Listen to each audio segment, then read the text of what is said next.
Michael Phelps का नाम तो आपने सुना ही होगा।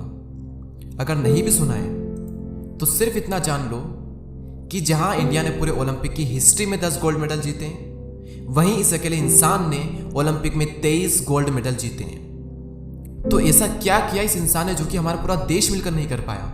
माइकल फेल्प्स ने क्या अलग किया इस दुनिया से? इन्हें सबसे पहले जुनून चढ़ गया था मार्क स्पिट्स का रिकॉर्ड तोड़ने का। मार्क स्पिट्स ने एक रिकॉर्ड बनाया था स्विमिंग के अंदर, एक ही बार में 7 गोल्ड मेडल जीतने का, और पूरी दुनिया ये मान चुकी थी कि अब ये रिकॉर्ड नहीं टूटने वाला। लेकिन इन्हें ये रिकॉर्ड हर हाल में तोड़ना था और अपने नाम एक नया रिकॉर्ड बनाना था। अब इन्हें रिकॉर्ड तोड़ना था मार्क स्पिट्स का। तो इन्होंने ये देखा कि इस रिकॉर्ड को बनाने के लिए मार्क स्पिट्स ने क्या किया। मार्क स्पिट्स 4 साल तक डेली 8 घंटे प्रैक्टिस करते थे। तो इन्होंने निश्चय किया कि मैं 4 साल तक 8 घंटे नहीं बल्कि 12 घंटे तक प्रैक्टिस करूंगा। इनका कहना यह था कि जब मैं प्रैक्टिस कर रहा था तो मुझे थोड़ा डाउट था कि सेकेंड और थर्ड पोजीशन पर कौन आएगा। खुद की मेहनत को देखकर इतना आत्मविश्वास, कॉन्फिडेंस ऐसे ही आता है। दुनिया को कुछ पता हो या ना हो, हमें सब पता रहता है कि हमने क्या किया है और कितना किया है, और उसी के बेस पर हमारे अंदर कॉन्फिडेंस डेवलप होता है। और यहाँ तक तो ठीक था, लेकिन बीजिंग ओलंपिक से ठीक पहले इनका हाथ फ्रैक्चर हो गया था। डॉक्टर ने कह दिया था कि अब तुम बीजिंग ओलंपिक में पार्टिसिपेट नहीं कर सकते, और अगर ये तुम्हारा हाथ सही हो भी गया तो क्या इसमें वो पहली वाली बात रहेगी? लेकिन इनके दिमाग में भूत सवार था मार्क स्पिट्स का रिकॉर्ड तोड़ने का।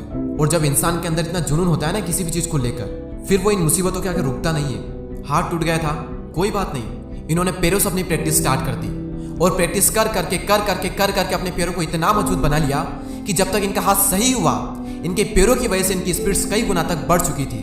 और जब हाथ और पैरों का कॉम्बिनेशन बना तो दूर दूर तक कोई इनका मुकाबला नहीं कर सकता था।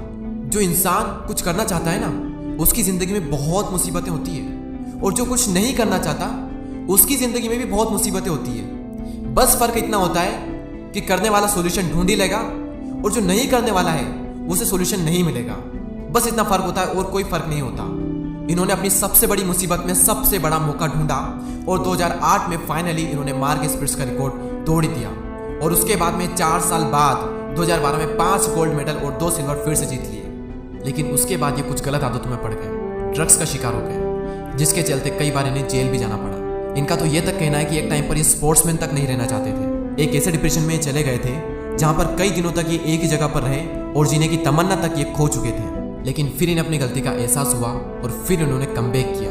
2012 ओलंपिक्स में इन्होंने संन्यास ले लिया था, लेकिन 2014 में इन्होंने फिर से कमबैक किया और अपनी प्रैक्टिस फिर से शुरू कर दी। और 2 साल तक प्रैक्टिस करने के बाद 2016 ओलंपिक में उतरे, और 2016 में ही पूरा इंडिया मिलकर गोल्ड तो दूर की बात सिर्फ 1 सिल्वर लेकर आया था। और 2016 में ही ये अकेला बंदा 5 गोल्ड मेडल और 1 सिल्वर लेकर आया था। जबकि 2012 के बाद ये संन्यास ले चुके थे, मेजर डिप्रेशन में जा चुके थे, ड्रग्स का शिकार हो चुके थे, इन्हें जेल तक जाना पड़ा था। लेकिन इनकी प्रैक्टिस लाजवाब थी। इनकी पुरानी प्रैक्टिस इनको बहुत काम आई। इन्होंने 6 साल तक बिना एक भी दिन की छुट्टी लिए, चाहे बीमार हो, चाहे कोई फेस्टिवल हो, चाहे किसी की शादी हो, चाहे किसी का बर्थडे हो, कुछ भी हो, बिना एक भी दिन का हॉलीडे लिए 6 साल तक लगातार इन्होंने 12 घंटे प्रैक्टिस की थी। बाकी एथलीट्स हर हफ्ते हॉलीडे लेते हैं, दिन में 4 घंटे, 5 घंटे, 6-7 घंटे प्रैक्टिस करते हैं। ये बिना हॉलीडे के 12 घंटे प्रैक्टिस करते थे। बस इतना फर्क था इनमें और बाकी एथलीट्स में। माइकल फेल्प्स कहते हैं कि फर्क नहीं पड़ता कि आप कितनी बार गिरे हो, फर्क नहीं पड़ता कि आप जो कर रहे हो वो कितना मुश्किल है। अगर आप सच में उस काम को करना चाहते हो तो ये जिंदगी आपके सामने कितनी भी बड़ी बड़ी चुनौतियों को लाकर खड़ा क्यों ना कर दे, आप उस काम को कर जाओगे।